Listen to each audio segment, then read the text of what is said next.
शायद ही ऐसा कोई प्लेयर होगा जो इतने लंबे अरसे तक खेला है और करोड़ों लोगों को इतनी कम बार निराश किया है। Consistent run machine. Who Aspas call him the god of cricket. Best batsman of all time. I would tell people, when Sachin comes into bat, मुझे बता देना। Sachin Tendulkar, what a wonderful player. 34,357। ये कोई बहुत सारे खिलाड़ियों द्वारा बनाया गया स्कोर नहीं है, बल्कि एक ही खिलाड़ी द्वारा बनाए गए रन हैं। हाँ, मैं बात कर रहा हूँ सचिन तेंदुलकर की, वो प्लेयर जिसने पूरी दुनिया को ये बता दिया कि रिकॉर्ड टूटने के लिए ही बनते हैं। 100 international centuries, most run in ODI, most centuries in ODI, fastest cricketer to reach 10,000 runs, most runs in a single World Cup, most overall runs in Test and ODI combined, and last but not least, most matches played in ODI। वो cricketer जिससे inspired होकर आज के cricketer आए, most popular cricketer in world history, जिसे Bharat Ratna the highest civilian award से भी नवाजा गया। इस वीडियो की रिसर्च मैं कई दिनों से कर रहा था। मैंने सचिन के बहुत सारे आर्टिकल्स पढ़े, इंटरव्यूज देखे और सोचा कि क्यों ना आपको सचिन की लाइफ से कुछ ऐसे पॉइंटर्स निकाल के दूं जिसे आप अपनी लाइफ में इम्प्लीमेंट कर पाए, कि कैसे वो इतने प्रेशर को हैंडल कर पाते थे, कैसे वो कंसिस्टेंट प्रैक्टिस कर पाते थे, क्या है उनके सक्सेस का सीक्रेट, इतने उतार चढ़ाव के बाद भी कैसे बना सचिन क्रिकेट का भगवान। तो उन्हीं की आवाज़ में सब कुछ शुरू से शुरू करते हैं। मैं सिर्फ 10 साल का था जब 1983 में इंडिया ने वर्ल्ड कप जीता। वहीं से सफर मेरा शुरू हुआ। एक दिन मुझे भी वर्ल्ड कप हाथ में पकड़ना था।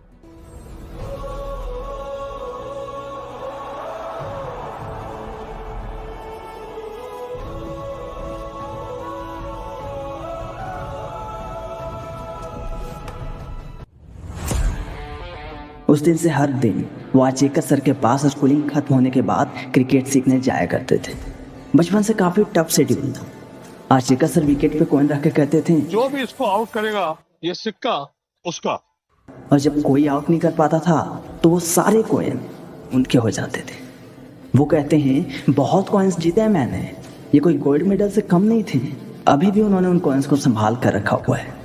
फिर आया वो वक्त जब 1989 में बस 16 साल की उम्र में सीधे सचिन इंटरनेशनल मैच पाकिस्तान खेलने जाते हैं। वहाँ वर्ल्ड क्लास फास्ट बॉलर का सामना उन्होंने पहली बार किया था। वो बॉलर्स जिनसे अच्छों के पसीने छूट जाते थे। फर्स्ट मैच में उनको मानो झटका लगा, बहुत बुरा परफॉर्मेंस दिया उन्होंने। उन्हें लगा कि शायद अब दूसरी बार चांस मिलेगा भी या नहीं। वो एक इंटरव्यू में बताते हैं, I went to the bathroom and I cried and I looked at myself in the mirror, said this level of cricket is not for you। वो कहते हैं वो पहली बार था जब उन्होंने खुद के एबिलिटी पर शक किया था। हर बॉल बाउंस पे बाउंस जा रही थी। देखिए तब तो समझ आया क्या करना है। एक बॉल फिर वकार ने बाउंसर फेंकी। 150 किलोमीटर पर आवर की रफ्तार से सीजन बॉल एक पलटन खाकर सीधे उसके नाक पर लगी। उसका नाक फट चुका था, बहुत खून बह रहा था। आसपास के खिलाड़ी कहने लगे उन्हें हॉस्पिटल जाना चाहिए, उन्हें ये सब छोड़ देना चाहिए। जो लोग उसे देख रहे थे सबको उस पर तरस आ रहा था, बजाय उसके खुद के। वो कहते हैं अगर मैं उस वक्त पिच छोड़ देता तो इसे पाकिस्तान को बहुत फ़ायदा होता। तभी स्टेडियम में लोगों ने कुछ ऐसा सुना जिसे सब हैरान रह गए। ही सेड मैं खेलेगा। और अगले ही बॉल पे उसने चौका मारा और इस तरह से उन्होंने 59 रन बनाए और सिद्धू के साथ मिलकर मैच को ड्रॉ कर दिया। सचिन कहते हैं चोट लगेगी, हड्डियां भी टूटेगी, लेकिन मैं खुद को रोकूंगा नहीं। मैं वही करूंगा जो मुझे करना है। उस दिन 16 साल के सचिन ने सबको दिखा दिया कि भले उनकी उम्र छोटी थी लेकिन उनके सपने बहुत बड़े थे। और उसके बाद वो फर्स्ट यंगेस्ट इंडियन बने जिसने सेंचुरी बनाई। वो बस रन के पीछे भागा और पूरी दुनिया उसके पीछे भागती चली गई। उनका बैट मानो हवा में उड़ रहा था। पूरी मीडिया और एडवर्टाइजर्स उनके पीछे भाग रहे थे। रातों रात स्टार बन चुका था ये लड़का। Who steals the secret of my energy? Our energy.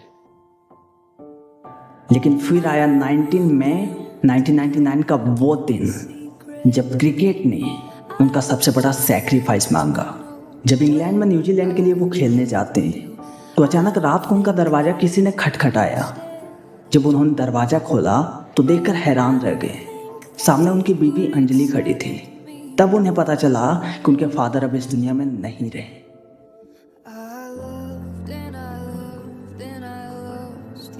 ये सुनकर मानो वो सुन पड़ गए।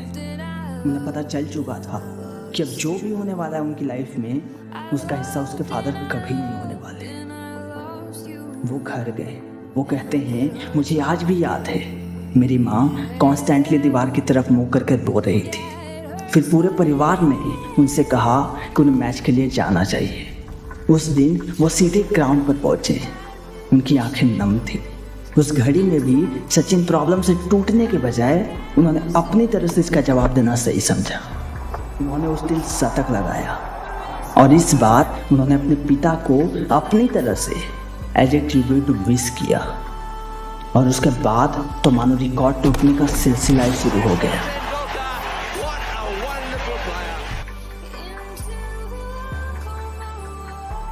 फिर आया वो वक्त जब जिस क्रिकेट ने उन्हें सब कुछ दिया, फिर वही क्रिकेट उन्हें सबसे बुरा दिन भी दिखाने लगा।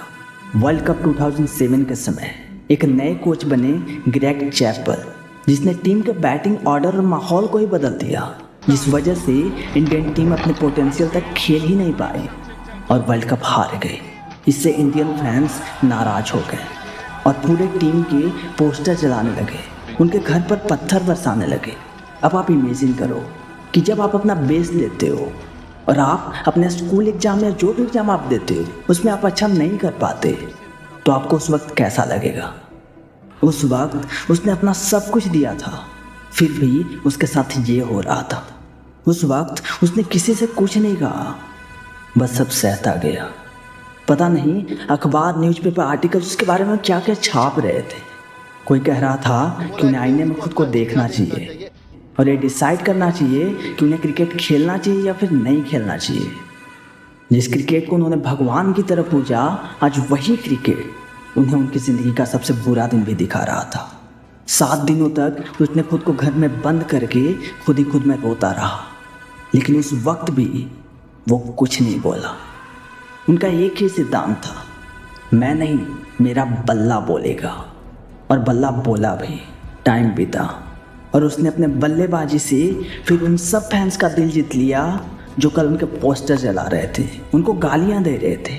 फिर वही फैंस पाकिस्तान इंडिया टूर्नामेंट जीतने के बाद अब उनकी तारीफ़ें करने से नहीं थकते थे। चारों तरफ दिवाली मनाई जा रही थी। दैट्स वाई ही स्कोर्ड, क्योंकि इतने अरसे तक शायद ही कोई ऐसा प्लेयर हुआ है जिसने अपने फैंस को इतनी कम बार निराश किया है। इसके लिए वाकई वो गोट कहलाने के काबिल है।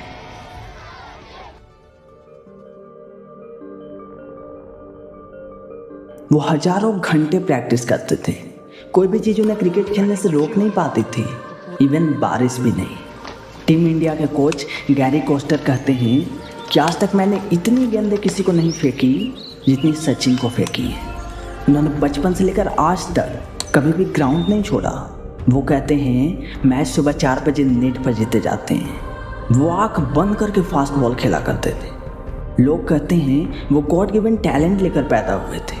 आई एग्री टू देम, लेकिन वो उनका अचीवमेंट नहीं था। अचीवमेंट तो तब उन्हें मिला जब उन्होंने उस टैलेंट पर हजारों घंटे टायरलेसली बिना थके बिना रुके प्रैक्टिस की। यानी उन्होंने उस टैलेंट पर जो भी कर दिखाया उसी से वो एक लेजेंड बने। उनके फादर उनसे हमेशा कहा करते थे, who I am as a person, my nature is permanent, my result on the field are temporary, they will go up and down, it is more important that I am consistent as a person, from this I can control my result. वो अपने cricket kit का बहुत सम्मान करते हैं।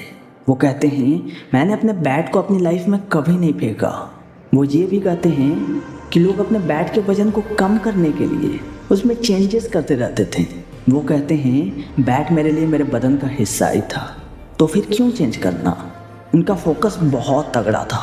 वो ground पर visualise करके फील्डिंग लगाया करते थे।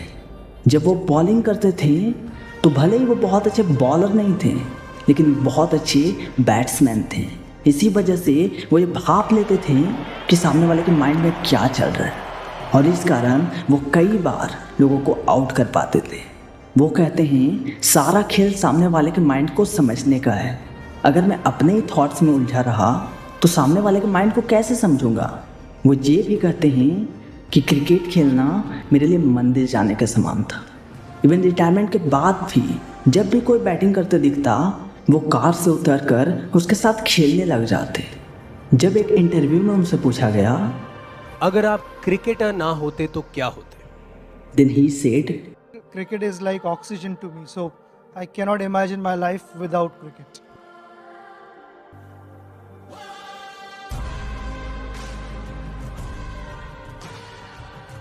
ये बंदा कितना प्रेशर लेकर, लाखों लोगों की एक्सपेक्टेशन लेकर ग्राउंड पे उतरता था, आप खुद ही देख लो। आखिर सवाल यही उठता है कि ये इतना प्रेशर के बावजूद इतना अच्छा परफॉर्म कैसे कर पाते थे। He said music played a significant role in his life. वो मैच से पहले म्यूजिक सुनते थे ताकि अपने माइंड को कंट्रोल कर सके, और विजुअलाइजेशन उनकी एक ऐसी टूल बनी जिसने उनके कॉन्फिडेंस को और भी बढ़ा दिया। इतना सेल्फ बिलीव था उनमें कि वो अक्सर ये कहा करते थे कि ये मैच मेरा है, मैं जितवा दूंगा। वकार यूनिस उनके बारे में कहते हैं कि फील्ड में और प्लेयर्स को जब हम कुछ बोलते थे वो एग्रेसिव हो जाता था और इससे वो कोई गलत शॉट खेलने की कोशिश करता था।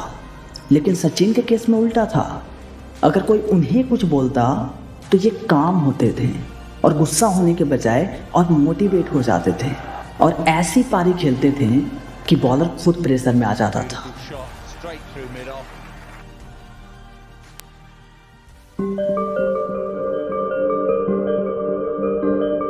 उनके पूरे क्रिकेट कैरियर में उन्हें बहुत इंजरीज से गुजरना पड़ा। Then how he bounce back. बचपन में आज चेकर सर उन्हें कभी हेलमेट पहनने नहीं देते थे। वो कहते थे बॉल पर नज़र रखो और चोट लगती है तो सहना सीखो। क्योंकि 16 साल की उम्र से ही सचिन सीरियस क्रिकेट खेलना शुरू कर दिए थे, इसलिए उनकी हड्डियाँ अच्छे से ग्रो नहीं कर पाई थी और इस कारण उन्हें बहुत इंजरीज का सामना करना पड़ा। इतने इंजरीज के बावजूद अगर कोई साधारण इंसान होता तो कब का दम तोड़ देता, लेकिन सचिन क्रिकेट के लिए इतना पागलपन था, जिद थी, कितने इंजरीज के बावजूद वो खेलते गए। सचिन अपने एक इंटरव्यू में अपने बैक इंजरी के बारे में बातें करते हैं। वो कहते हैं कि कई दिन ऐसे ही उन्हें बेड पर बिना हिले डुले रातें गुजारनी पड़ी थी। वो दिन में 3-3 पेन किलर्स लगा कर खेलने जाते थे। फिंगर इंजरी के लिए जब उनके हाथ को चीरने के लिए डॉक्टर ने कहा तो वो कहने लगे, मेरे हाथ को मत चीरना वरना मैं क्रिकेट नहीं खेल पाऊँगा। फिर डॉक्टर ने बेहोशी का इंजेक्शन लगा दिया और सर्जरी करने लगे। तो फिर सचिन ने बीच में उठ के बोला कि प्लीज़ मेरे हाथ को मत चीरना। सोचो कोई इतना पागल कैसे हो सकता है क्रिकेट के प्रति, जिसे बेहोशी का इंजेक्शन भी असर नहीं कर रहा था जब उनके क्रिकेट पे बात आई। और अगर कोई हो सकता है तो सचिन के अलावा वो और कौन हो सकता है।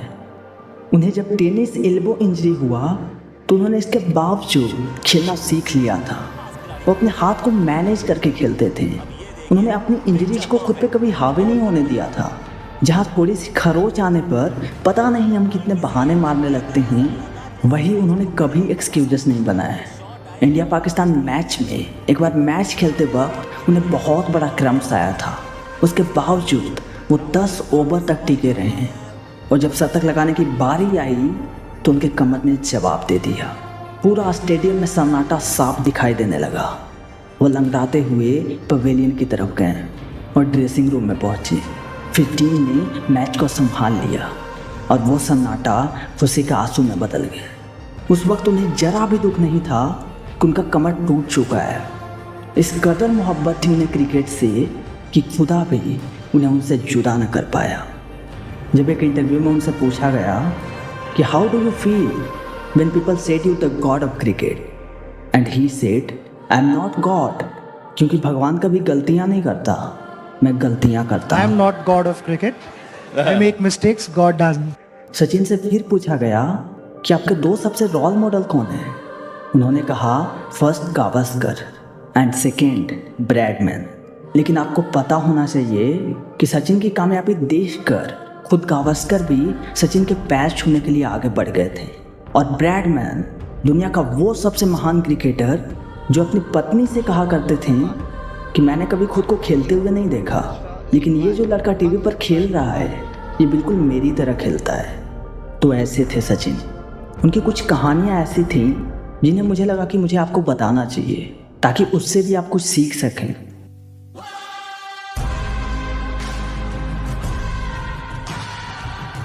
पहली कहानी है उस वक्त की जब तेंदुलकर को कई उपाधियों से नवाजा गया था। Master blaster, God of cricket, run बनाने की मशीन। ऑस्ट्रेलिया टीम इंडिया में वनडे टेस्ट सीरीज खेलने आई थी, तो उस समय एक नया खिलाड़ी ब्रैड हॉक्स भी आया था। जब मैच शुरू हुआ तो Sachin, the God of cricket, master blaster ने सबके छक्के छुड़ा के रख दिए। तभी बॉन्डिंग ने बॉल ब्रैड हॉक्स को दिया और कहा कि अब तुम कुछ करके दिखाओ। वो ब्रैड हॉक्स जो अपने कैरियर की शुरुआत कर रहा था, उसे अपनी पहली ओवर मिली थी, पहली बॉल डालनी थी। उसने बॉल डाली और अचानक Sachin, the God of cricket, master blaster clean bowled हो गया। ये देखकर वो खुशी से उछलने लगा, खुशी से पागल हो गया। उसने बॉल उठाई और उसे चूमा। इतना खुश था कि उसे लगा कि आज तो ऐतिहासिक दिन है। सचिन चुपचाप वहाँ से पवेलियन की तरफ चल पड़ा। वो सचिन के पास पवेलियन में गया और बॉल देकर बोला कि इस पे कुछ ऐसा लिख दो कि मैं अपनी लाइफ में कभी भूल ना पाऊँ, ये दिन ऐतिहासिक दिन बन जाए। सचिन ने लिखा, this will never happen again, और उस पर साइन कर दिया। उसके बाद 21 बार ब्रैड हॉक्स और सचिन तेंदुलकर का सामना हुआ, लेकिन एक बार भी उसने उसे मौका नहीं दिया कि उसे कैसे भी करके आउट कर दे। इतना निराश हो गया, हताश हो गया, परेशान हो गया कि उसने सचिन से पहले ही संन्यास ले लिया। That's why he is God of cricket. और इस कहानी से हमें यही मैसेज मिलती है कि गलतियाँ करो but never repeat the same mistake, तभी आप अपने फील्ड के भगवान बन पाओगे। दूसरी कहानी, दरअसल ये शब्द है पूर्व बीसीसीआई सिलेक्टर राज सिंह डुंगारपुर की। वो अपने एक इंटरव्यू में कहते हैं कि जब मैं ड्रेसिंग रूम में गया तो मैंने क्रिकेट के भगवान को रोते हुए देखा, जैसे कोई स्कूल का बच्चा रो रहा हो। सचिन से लगातार मैं कहता रहा कि आप क्यों पूरी टीम का ब्लेम अपने ऊपर ले रहे हैं, हमें मैच हार चुके हैं, लेकिन आपकी पारी ने एक इम्पॉसिबल चीज़ को पॉसिबल कर दिखाया। लेकिन सचिन अभी भी रोए जा रहे थे। दरअसल ये कहानी है 28 जनवरी 1999 की, जब पाकिस्तान टीम भारत दौरे पे थी और चेन्नई जैसी खतरनाक पिच पर उन्होंने भारत को 286 रन का चैलेंज दिया। लगातार सौरभ गांगुली, राहुल द्रविड़ जैसे प्लेयर कुछ ही रन बनाकर आउट हो गए, लेकिन अभी भी पिच पर खड़े थे भारत के करोड़ों लोगों की आस, क्रिकेट के भगवान सचिन तेंदुलकर। पाक टीम को ये अच्छी तरीके से पता था कि सचिन क्या कर सकते हैं, तो उन्होंने दूसरे बल्लेबाजों को टारगेट करना शुरू किया और ये चाल कामयाब हुई। सारे के सारे बल्लेबाज कुछ ही देर में ढेर हो गए। अब बचा जीत के लिए 153 रन, लेकिन सचिन ने अकेले 136 रन बनाकर मैच को लगभग जिता ही दिया था। तभी हो गई एक बड़ी गलती। शकील मुश्ताक के एक बॉल पर गलत शॉट खेलकर वो भी आउट हो गए। पूरा स्टेडियम ऐसे शांत था जैसे बचे हुए 3-4 खिलाड़ियों से उन्हें कोई आस ही ना हो। उस जमाने में अक्सर ये हुआ करता था कि सचिन आउट मतलब इंडिया आउट, और हुआ भी कुछ ऐसा ही। बचे हुए खिलाड़ी बस 4 रन ही जोड़ पाए और इंडिया 12 रन से हार गई। लेकिन इतिहास में कभी कभी ऐसा होता है कि हारे हुए टीम के खिलाड़ी को man of the match award मिले। सचिन उस मैच के मैन ऑफ द मैच बने, लेकिन सचिन ड्रेसिंग रूम से बाहर ही नहीं आ रहे थे, वो बस रोए जा रहे थे। कुछ साल बाद जब किसी इंटरव्यू में उनसे पूछा गया कि क्रिकेट के भगवान लीजेंड सचिन तेंदुलकर की लाइफ का सबसे बड़ा रिग्रेट क्या है, What is the one biggest regret that Sachin तो Tendulkar उन्होंने has? बताया कि उस वक्त मुझे अपने इमोशन रोक कर दुनिया का सामना करना चाहिए था। I should have controlled my emotions and I should have gone and faced the world. यानी सचिन का भी यही कहना था कि जिस तरह हम अपने सक्सेस को एक्सेप्ट करके उसे सेलिब्रेट करते हैं, ठीक उसी तरह हमें अपने फेलियर को भी एक्सेप्ट करना चाहिए। फिर 21 साल बाद सचिन का वो सपना भी पूरा हुआ जिसके लिए उन्होंने क्रिकेट खेलना शुरू किया था। India won the world cup और हेलीकॉप्टर शॉट में नहीं भाई।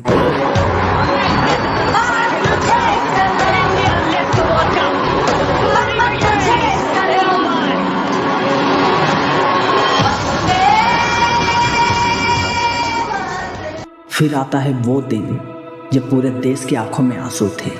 वो पहली बार था जब पूरा स्टेडियम बैठकर रो रहा था। He decided to end up his career. खुदा तू ही है भरोसा, रहता अपनी रख रख में। Thank you सचिन, मेरे देश की है शान। Thank you सचिन, मेरा दिल है मेरी जान। सब जानते थे कि एक दिन होने वाला है, लेकिन ये आज ही होने वाला है ये किसी को पता नहीं था। तो जो एक बात उन्होंने कहा आप खुद ही सुन Time low. has flown by rather quickly, but the memories that you've left with me will always be with me forever and ever. Especially Sachin, that will reverberate in my ears till I stop breathing. Shri Sachin उसके बाद उन्हें Bharat Ratna the highest civilian award से भी नवाजा गया। So this is the story of Sachin, A billion dream. उनकी life के कुछ लेसन्स जो हमने इस वीडियो में कवर करें वो ये थे। आई होप आपको बहुत कुछ सीखने को मिला होगा। तो ऐसे वीडियोज को देखने के लिए चैनल को सब्सक्राइब करके बेल आइकन को प्रेस कर लें। मिलते हैं अगले वीडियो में। जय हिंद, जय भारत।